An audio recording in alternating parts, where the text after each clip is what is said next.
The co-pilot of the ill-fated flight that crashed in Nepal on Sunday lost her husband in a plane crash 16 years earlier, it has emerged.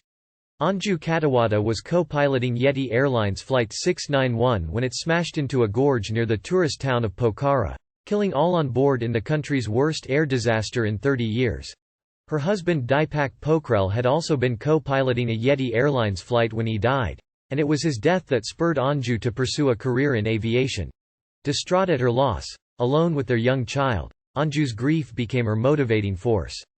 She was a determined woman who stood for her dreams and fulfilled the dreams of her husband, family member Santosh Sharma said. Deepak was in the cockpit of a twin-otter prop plane which was carrying rice and food to the western town of Jumla when it came down and burst into flames in June 2006, killing all 9 people on board. 4 years later Anju was on the path to becoming a pilot, overcoming many obstacles to train in the U.S. Once qualified, she joined Yeti Airlines. A trailblazer, Anju was one of just 6 women employed by the airline as pilots, and had flown close to 6,400 hours. She was a full captain at the airline who had done solo flights, Sudarshan Bartala from Yeti Airlines said. She was a brave woman. Anju later remarried and had a second child as she continued to build her career. Friends and family say she adored her job, and was a delight to be around. That she and her first husband both died this way is a tragedy within a tragedy.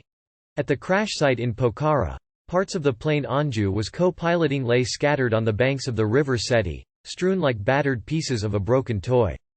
A small section of the aircraft rested on the gorge, windows intact and the green and yellow of Yeti Airlines still visible.